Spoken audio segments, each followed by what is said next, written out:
The first is found in Acts chapter 6. And let me give the background of this. So people had come, there had been an incredible move of God that had happened in the early first few months of the church after Jesus had ascended to heaven.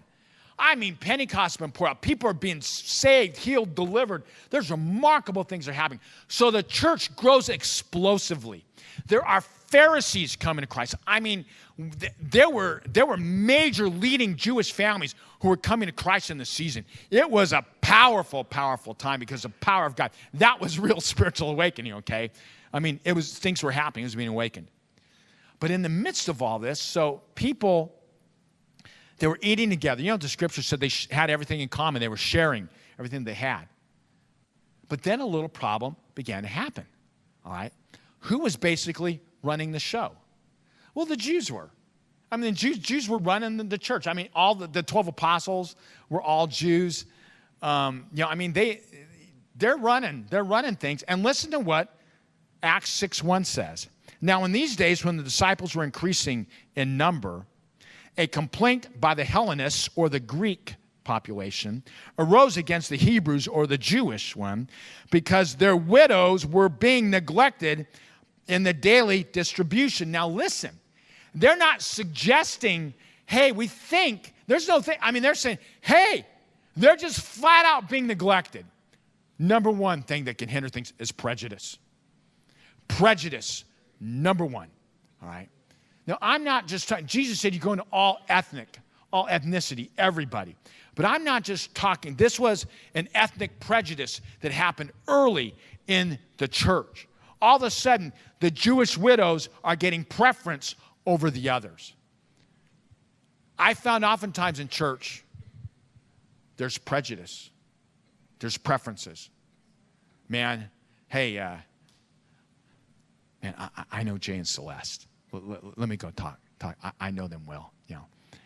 My kids, hey, my kids deserve this, and my kids deserve that. John and James, Mama Zebedee tried to get a few little preferences for her kids, if you remember.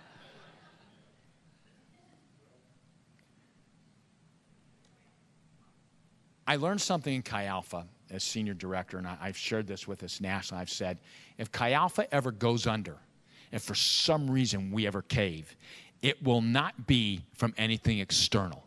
It's not going to be from the university saying, you can't be here anymore. It's not going to be from the U.S. government saying, you can't preach the gospel anymore. You can't do this. It's not going to be from the U.S. government mandating you have to let a Muslim be president of Chi Alpha. That's not going to cause us to cave. If Chi Alpha ever caves, it will be internal. It will be from stuff from within. It will be arguing petty little arguments that Satan tries to put in. It will be nasty stuff from within that all deals around prejudices and preferences that will cause us to crumble. And I speak this to you this morning at Cornerstone Christian Center. If you guys ever implode, it won't be because of external forces. It will be because of internal forces right here. Just as in Acts 6:1. We've got to make sure, we've got to watch ourselves. We've got to, and I love this. And you guys are so good about this. I look in, man, there's a lot of diversity here. Man, I'm celebrating that, okay?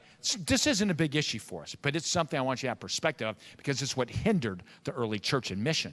This hindered the early, that's why I'm telling you this. But women, your value of women in ministry, and seeing Celeste and her speaking coming up and leading in worship, the value of women, the value of ethnicity, the value of diversity, it's a powerful thing. Prejudice can never be a part. And prejudice doesn't just come through ethnicity.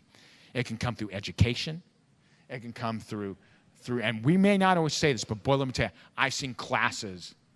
I've seen class systems in church before. Jesus warned about the wealthy people not getting the best seats. You remember that in James? Okay. Hey, I've been in meetings where I've seen people want to go up and talk to the speaker who just spoke, and because they weren't of the right class, they're always in the back of the line. Let that never be a part. Prejudice is one of those things that began to afflict it.